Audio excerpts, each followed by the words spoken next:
The rain on the windows of Viridian did not fall so much as it wept, long, slow trails that distorted the city's glittering skyline into a smear of broken light. Inside, the air hummed with a low, expensive silence, thick with the scent of polished silver, starched linen, and the ghost of seared scallops. For Lena, the final act of the evening was not wiping down the pristine mahogany bar or tallying the night's exorbitant receipts. It was the walk to the office door at the back of the restaurant, a journey that grew longer and heavier with every step she took, her sensible black flat sinking into the plush, crimson carpet as if into wet sand. She had been so naive. 3 months ago, the offer had seemed like divine intervention. Her mother's diagnosis, the staggering mountain of treatment costs, the eviction notices, they had formed a cyclone of despair that threatened to swallow her whole. Damon Varick, the owner, had found her crying in the stockroom, a bottle of vintage Bordeaux trembling in her hand. He had not been gentle, but he had been decisive. He laid out a simple, businesslike proposition. He would clear the debt, all of it, in one stroke. The paperwork would be a private loan, a formality. No bank, no interest. Just a quiet agreement between them. The gratitude that flooded her then was a potent, blinding drug. She had signed without reading, her pen scratching a signature that felt like salvation. The first summons had come a week later, after the last patron had left and the door was locked to the world. He'd called it a review of her terms. The office was a study in masculine opulence, all dark wood and leather, a wall of glass overlooking the weeping city. Damon did not sit behind his desk. He stood before it, a tall, sharp silhouette against the gloom. He spoke not of gratitude, but of obligation. The loan, he explained calmly, was not about money. Money was a triviality. The currency was obedience. The payment was her. The words didn't make sense at first. They bounced off the shell of her shock. He detailed the schedule with the cold precision of a manager outlining shift rotations. Evenings, after close. She was to be present, compliant, and silent. Her mother's treatment would continue without interruption, a rolling fountain of care funded by her humiliation.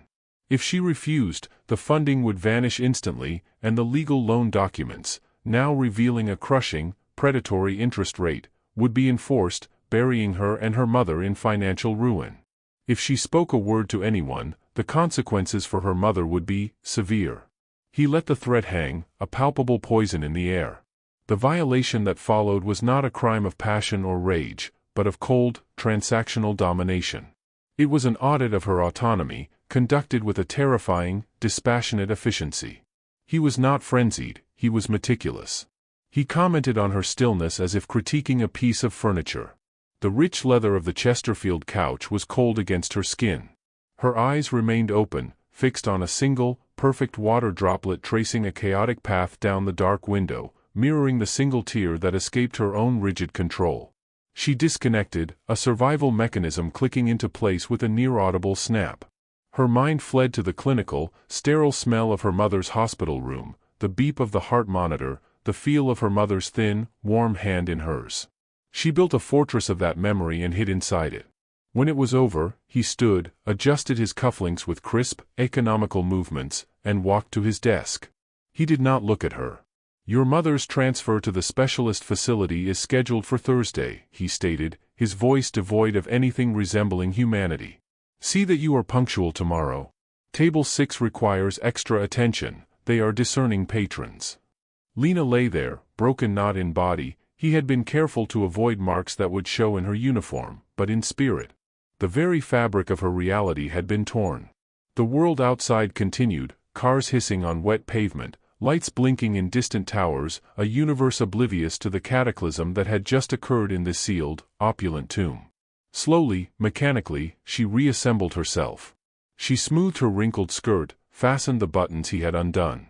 Each movement was a monumental effort. She walked out of the office, through the darkened restaurant where just hours ago she had smiled and poured wine and laughed at inane jokes. The empty chairs were now accusatory witnesses. She collected her coat from the staff closet, her fingers numb. Stepping out into the alley, the cold, rain-slicked air was a shock. It smelled of garbage and wet concrete, a stark, honest stench after the perfumed oppression inside. She leaned against the damp brick wall, the physical cold a welcome counterpoint to the inner void that threatened to consume her. The understanding settled upon her with the weight of a lifetime sentence. This was not a one-time atrocity. It was the new architecture of her life. Every sunrise would now lead to a sunset that ended in that office. Every smile she forced for a customer would be a rehearsal for the blank mask she would wear for him. Her body was no longer her own, it had been mortgaged. As she walked home through the weeping city, the distance measured not in blocks but in the shattered pieces of her former self, one truth echoed with every step: this was only the beginning. The cage, for all its gilded luxury, was locked, and she had just been shown her place inside it. Time, within the confines of the gilded cage, did not progress in a linear fashion. It congealed. Each day was a perfect, horrific echo of the one before, a suffocating loop of performed normalcy and private ruin. Lena became a creature of two distinct existences, and the trench between them grew deeper and darker with every passing sunset. By day, she was the consummate professional at Viridian. Her smile, a practiced curve of the lips, never reached her eyes, which had taken on a glassy, distant quality, like windows looking out from an abandoned house. She moved with an efficient grace, recommending wines, reciting specials with a melodic lilt that felt disembodied, as if someone else were speaking through her. She learned to anticipate the needs of patrons with an almost psychic acuity, her survival instinct repurposed for fetching extra bread or a forgotten fork. The other waitstaff, a constellation of aspiring actors and students, moved around her in a blur of minor dramas and shared cigarettes in the alley.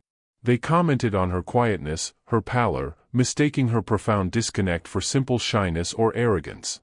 She was an island in the bustling sea of the restaurant, surrounded by a moat of unspeakable truth. The transformation began at precisely 10:17 p.m., after the last patron was ushered out and the heavy oak door was bolted shut. The specific time was etched into her psyche. As the lock clicked, a physiological shift would overtake her. The pleasant mask would dissolve, leaving a face of stark neutrality. Her hands, so steady while balancing trays, would develop a faint, almost imperceptible tremor as she counted her tips, money that felt meaningless now, a paltry token of a freedom she could no longer afford. The ritual of closing, folding linens, polishing glassware, became a somber procession towards an altar of suffering. The encounters in the office varied only in the flavors of his cruelty. Some nights, Damon was coldly administrative, treating her body as a task to be completed, a line item on a ledger. He would speak on the phone to his accountant or a business associate while he violated her, his voice never losing its steady, professional cadence. Those nights were a special kind of hell, a negation of her humanity so complete it made her feel less than an object, a piece of ambient noise. Other nights, he was pedagogic, offering chilling critiques of her passivity, demanding a performance of submission that was even more degrading than the violence itself. He delighted in pointing out the small, visible signs of her inner collapse, the shadow under an eye, a slight weight loss, the way she sometimes jumped at the sudden clang of a pan in the kitchen. "You're fading, my dear," he'd murmur, his breath against her ear. "It's rather becoming." Her soul, in response to this relentless siege, did not shatter into dramatic pieces. Instead, it underwent a gradual calcification. She built internal fortifications. During the acts, she would retreat to a single, vivid memory of a childhood vacation by a lake, the specific smell of pine needles warmed by the sun, the gritty feel of sand between her toes, the sound of her father's laugh, rich and full. She would focus on these sensory details with a monk-like intensity, constructing a psychic bunker nothing could penetrate. She stopped crying. The tears had simply dried up, a well gone permanently barren. Her emotions were packed away in a deep freeze, leaving behind a chilling, operational calm. She ate because her body required fuel. She slept because exhaustion forced a few hours of blank oblivion. She visited her mother in the gleaming specialist facility, holding her hand, painting on a smile so convincing it should have won awards, speaking of work promotions and kind bosses. The lie was a second skin, and wearing it in that sterile, hopeful room was the most exhausting part of all. The only spark that remained, a single ember in the ash, was a quiet, observant hatred. She began to listen, not with her ears, but with her entire being. She noted the names Damon mentioned in hushed, tense phone calls left half-finished when she entered a room.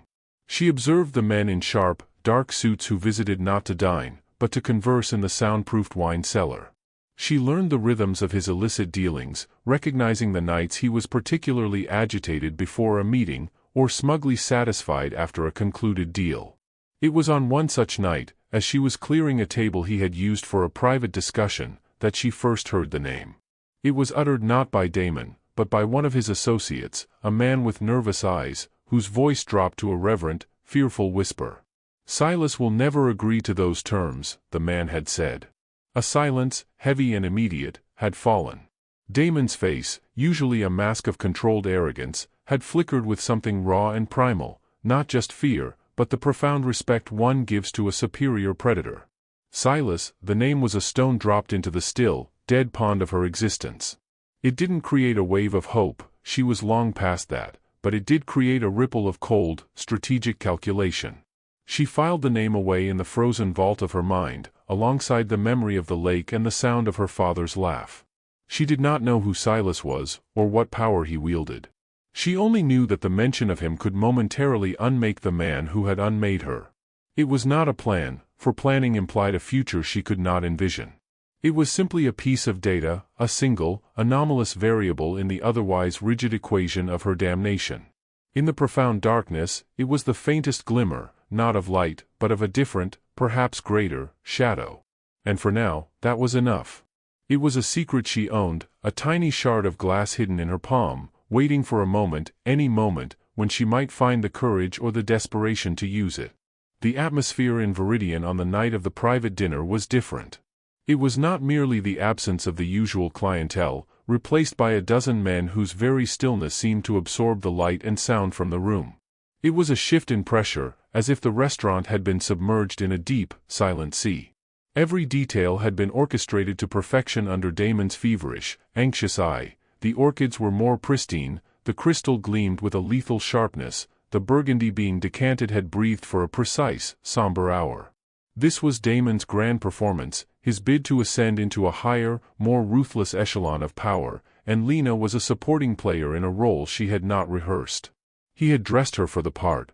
Not in her usual uniform, but in a sleek, high-necked black dress that was both modest and subtly emphasizing, a costume meant to project refined servitude. "You will be seen and not heard," he had instructed her earlier, his fingers digging into her shoulders. "You will be flawless. A single error, and your mother's comfort becomes a memory." The guests arrived not as a group, but as a quiet infiltration. They were men of varying ages and builds, but they shared a commonality, an economy of movement, an assessing stillness in their gaze that missed nothing. They did not laugh boisterously or speak in loud tones. Conversations were low, intent, punctuated by long silences. And then, he entered. Silas did not need an announcement. The subtle straightening of postures, the slight dip of chins from his own men, and the way Damon's breath hitched for a fraction of a second, all of it announced his presence. He was not the largest man in the room, but he commanded a gravitational field. His suit was dark and impeccably cut, not to flaunt wealth, but to negate it, to become a part of the shadow from which he'd emerged. His face was all hard planes and unsmiling lines, his eyes a shade of gray that looked like a winter sea before a storm. He moved to the head of the table with a quiet, absolute authority that rendered Damon's posturing exactly what it was, noise. Lena's training took over. She moved on soundless feet, pouring wine with a steady hand, placing dishes with precise alignment. She was a phantom, a useful shadow. But her consciousness was hyper-alert, a trapped bird fluttering behind her ribs. She watched Silas. He spoke rarely, listening more than he contributed, his eyes scanning the room, the men, the artwork, the staff. They passed over her once, twice, cool, impersonal sweeps. The third time, they paused. It happened when Damon, attempting to showcase his dominance, reached out to correct the placement of a fork near Silas's setting.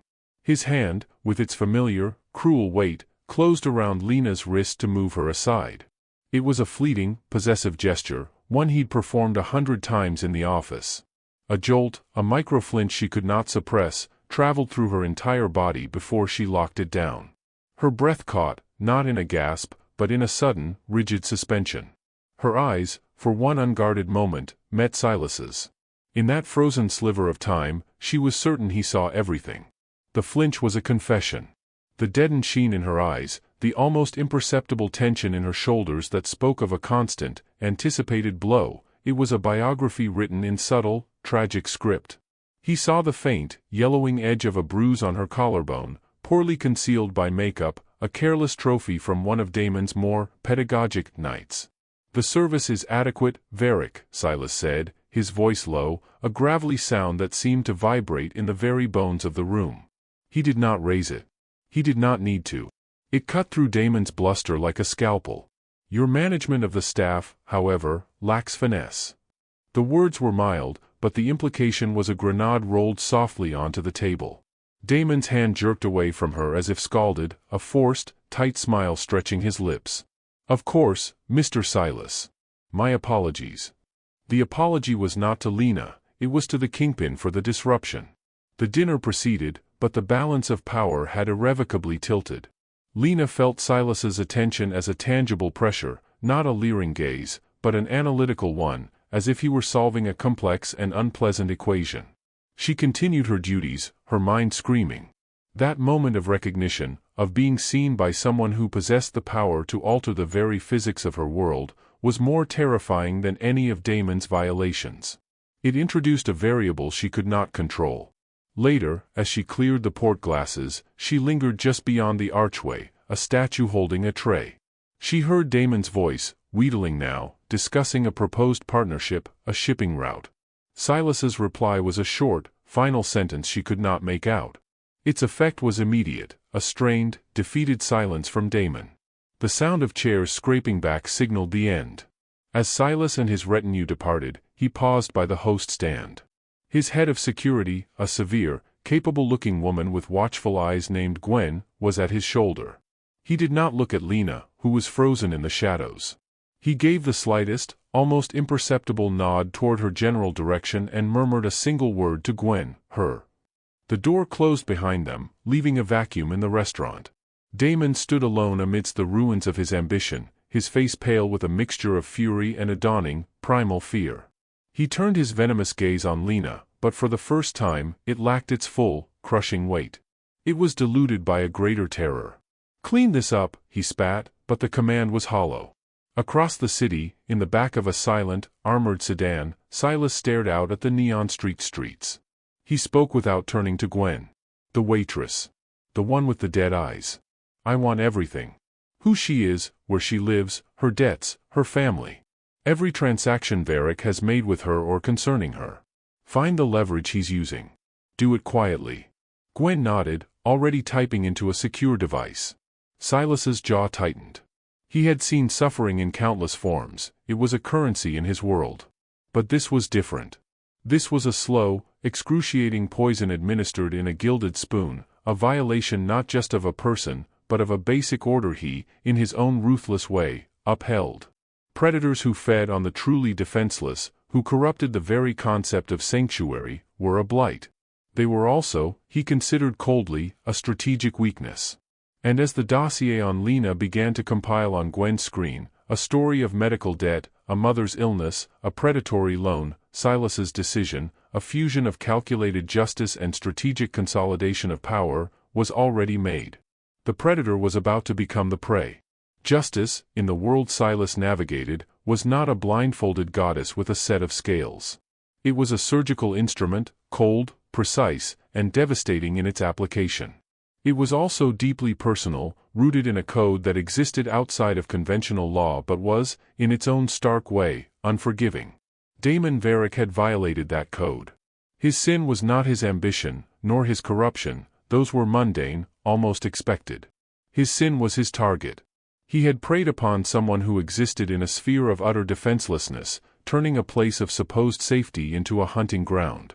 He had introduced a chaotic, self-serving cruelty into an ecosystem that operated on a more brutal, but paradoxically more predictable, set of rules. For this, there was a specific price to be extracted, and Silas was the sole arbiter of the debt. The reckoning did not occur at Viridian. That was a stage, a facade. It happened at a dockside warehouse Damon used for his less legitimate imports, a cavernous space smelling of salt, rust, and stale vegetable oil. Silas's arrival was not an assault, it was an occupation. Black vehicles disgorged men who moved with a silent, coordinated lethality. Damon's security, two bored-looking men playing cards, were neutralized before they could even stand, not with gunfire, but with swift, efficient force that left them unconscious and bound. The scene was one of terrifying quiet, broken only by the distant cry of gulls and the scuff of leather soles on concrete. Silas found Damon in a makeshift glass-walled office overlooking the empty floor, frantically trying to shred documents. He froze as the door opened, the color draining from his face, leaving a waxy, pallid mask. The arrogance was gone, replaced by the raw, twitching fear of a cornered animal. He began to speak, to bluster, to offer new terms, his words tumbling over one another in a desperate stream. Silas let him talk. He advanced into the room, his demeanor one of calm, almost weary purpose. He removed his coat, folded it neatly over a chair, and rolled up his sleeves with deliberate, slow movements. The silence after Damon's pleas died was more terrifying than any shout. "This is not about the shipment, Varric," Silas finally said, his voice a low rumble in the hollow space. "This is about the girl. The waitress." He stated it as a simple, irrefutable fact. Damon's eyes widened, confusion battling with his fear. "She's nothing, a staff issue, a triviality." The word was cut off as Silas moved. There was no theatrical wind-up, only a brutal, economical efficiency. The first blow was not to the body, but to the source of the poison, a backhand that shattered Damon's jaw with a sickening crack, silencing the lies and the justifications permanently. What followed was not a frenzied beating, but a methodical dismantling. Each strike had a purpose, a correlation to the specific, calculated cruelty Damon had inflicted. It was punishment delivered not in rage, but in grim, righteous judgment. When it was over, Silas stood over the broken form, his knuckles smeared but his breathing even. He looked at what remained not with satisfaction, but with cold finality. "You turned a refuge into a slaughterhouse," he murmured, the words for the broken man alone. "The wolves may rule the night, but they do not devour their own young. You were never one of us. You were just a rat in a suit." While Silas administered his form of justice, Gwen was enacting the other half of the operation. Lena's extraction was not a dramatic chase, but a quiet usurpation. As Lena walked home from a late shift, a shift she believed had been mercifully free of Damon's summons, he had been preparing for his meeting, a black sedan pulled smoothly to the curb beside her. Gwen emerged, her expression neutral, her posture non-threatening but allowing no argument. "Lena, you need to come with me. Damon Varric will not be contacting you again. Your mother is already secure." The words were so impossible, so world-altering, that Lena simply stared, her mind refusing to process them. The mention of her mother's security was the key. Numbly, she allowed herself to be guided into the car's plush interior, the door closing with a soft, final thud that sealed her away from her old life. She was taken not to a dungeon, but to a fortress of glass and steel, Silas's penthouse. It was a study in severe luxury, all clean lines, monochromatic tones, and breathtaking, panoramic views of the city that seemed to dwarf the human dramas played out within it. It was the opposite of Viridian's opulent warmth. It was cool, controlled, and impregnable. She stood in the vast living area, feeling more exposed and disoriented than she ever had in the cramped office. This was not the rescue of fairy tales. This was a transfer of ownership. When Silas returned, hours later, he carried the chill of the night and the gravity of what he had done. He washed his hands in a guest bathroom, meticulously, before approaching her. He did not offer comfort or platitudes. He stood before her, a towering figure of absolute, terrifying power, and laid out the new reality with a chilling clarity. "Damon is gone. The debt you owed him is void. The financial obligations concerning your mother's care are now mine," he stated, his gray eyes holding hers, allowing no escape. "You are safe from him. But safety, in my world, is not a condition of the air. It is a commodity, purchased and maintained." He paused, letting the implication settle in the sterile, quiet space between them. "You are under my protection now. That protection is absolute. It is also exclusive. You do not leave without my knowledge. You do not speak of what happened, or of what happens here. In return, you want for nothing. Your mother will receive the best care on the planet for the rest of her life." He finally took a step closer, not to touch her, but to emphasize the final, unalterable term of their new contract. What this means, Lena, is that you belong to me. Not as he claimed you. That is over. You belong to me as a responsibility, as an asset under my guard. Your old life is a ghost. This is your world now. The cage, she realized with a dizzying, sinking clarity, had not been destroyed. It had been upgraded. The bars were now invisible, the lock was a single word from this formidable, inscrutable man, and the gilding had been replaced with chilled, unbreakable titanium. She had been saved from the devil, only to be delivered into the custody of a demon. And as she stood there, wrapped in the profound silence of her new prison sanctuary, the true battle for her soul, the long and tortuous negotiation of what came next, began not with a fight, but with a terrible, overwhelming stillness. The architecture of captivity, Lena quickly learned, could be crafted from materials far more complex than locks and threats. Silas's penthouse was a masterpiece of sterile security, a gilded void where every need was anticipated and met by unseen hands, a chef who left impeccable meals in the sleek kitchen, a maid who silently refreshed the linens in her private suite, a driver available at any hour for destinations she never requested. The windows, floor-to-ceiling panes of impossible clarity, offered a god's-eye view of the city she could no longer touch. It was safety, as he had promised, but it was the safety of a priceless artifact in a museum, climate-controlled, monitored, and utterly removed from the messy pulse of life. Her new world was a beautiful, soundproofed aquarium, and she was the sole, bewildered specimen swimming in its depths. Silas himself was an inscrutable warder. He was often absent for days, the penthouse humming with a deeper silence in his absence. When he was present, he was neither kind nor cruel. He was present. He would observe her during their shared, wordless meals, his gaze analytical, noting how she picked at her food, the way her eyes would sometimes lose focus, staring at a fixed point in the middle distance where private horrors played on a loop. He provided, without her asking, the card of a discreet, highly specialized therapist, a woman named Dr. Vance, who came to the penthouse and spoke in a voice soft enough to not echo in the vast spaces. It was not an offer of healing so much as it was a strategic maintenance of an asset.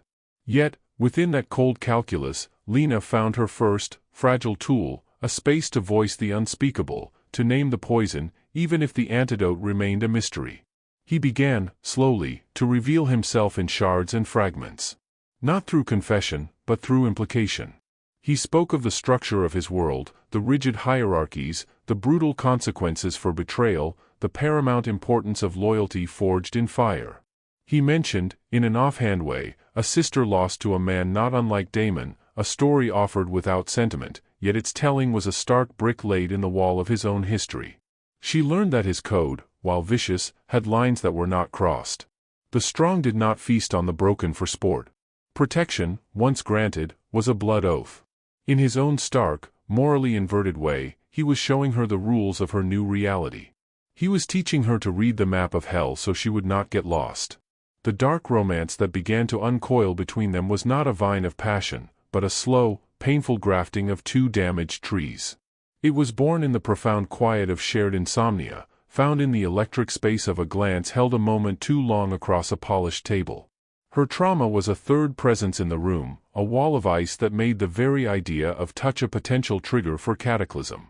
He never initiated contact beyond the necessary, a guiding hand at her elbow, always announced, always brief.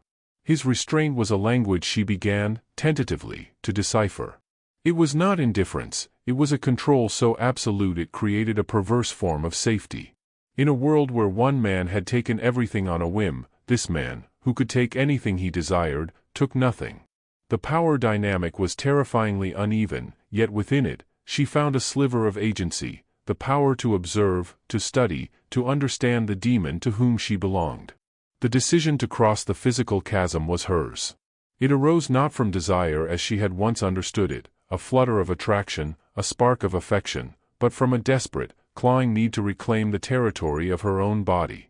The memories of Damon's touch were a toxic film over her skin. She needed to overwrite them, to prove to herself that an encounter could be initiated by her, controlled by her, even if the man involved was the most dangerous she had ever known. It was a terrifying, tactical gambit with her own sanity as the wager. One evening, as he stood by the window, a silhouette against the city's glittering grid, she approached him. Her heart was a frantic drum against her ribs, her palms slick with cold sweat. She did not speak. She simply reached out and placed her hand flat against the dark wool of his suit jacket, over the steady, strong beat of his heart. It was a declaration. He went perfectly still, not turning. "Lena," he said, her name a low warning rumble. "You don't have to." "I know," she whispered, her voice rough from disuse. "That's why I am." What followed was not lovemaking. It was a negotiation, a tense and solemn treaty conducted in the language of touch. Every advance was hers. Every boundary was established with a whispered wait or a stiffening of her spine that he felt and instantly respected. He followed her lead with a hunter's patience, his own immense power held in perfect, trembling check. It was intense, emotionally ravaging, and punctuated by moments where she would freeze, a memory flashing behind her eyes, and he would stop, his hands becoming still, anchors rather than demands. He would murmur, "Here. You are here. With me." Grounding her in the present, in this choice, this room, this man. It was the first consensual act she had engaged in since her world had fractured, and in its fraught, fragile progress, she began to feel the ice of her internal fortress start, not to melt, but to shift. She was not being conquered, she was, for the first time, participating in her own reclamation. The trust that emerged was not bright or gentle. It was a hard one, wary alliance, forged in the shared understanding of darkness. She did not love him as one loves a hero, she could not. But she began to feel a profound, complex connection to the man who had walked into the abyss to pull her out, only to stand with her in its lingering shadows. She saw the weight of his own history in the lines of his face, the burden of the empire he ruled with an iron fist. She started to offer insights, small observations about patterns in the city's underworld gleaned from her time at Viridian, her mind sharpened by survival. He listened, his respect for her intelligence a quiet, unspoken gift. The story does not end with a wedding, or a declaration of love, or a clean slate. It ends with a choice, made one morning as she stood beside him at the vast window, watching the dawn bleed over the skyline. She was no longer a captive artifact. She was a strategist in her own right, her spirit tempered in a dual fire of violation and protection. He offered, without looking at her, the possibility of a new identity, a generous exile in a sun-drenched country far from all memory. A true escape. She looked from the dazzling, free horizon back to his stark, severe profile, then down at the city that contained both her nightmare and her strange, hard-won power. She placed her hand once more over his heart, a gesture that was now familiar, a claim she made in return. "I'll stay," she said, her voice firm, carrying a strength that had been forged in the deepest dark. "Not as your captive. As your partner." He finally turned, his winter sea eyes meeting hers. In them, she saw not triumph, but a recognition as profound as her own. He gave a single, slow nod. The demon and the woman he had saved would now walk their path together, their future a tangled, uncertain tapestry of shadow and loyalty, violence and the fragile, precious thing growing between them that was not yet love, but was, unmistakably, trust. If you journeyed into the shadows with Lena and Silas, and want to explore more tales where love is forged in fire and trust is the ultimate victory, delve deeper into our library of dark romances. Subscribe for notifications of new stories that dare to walk the razor's edge between danger and desire. Your next obsession awaits.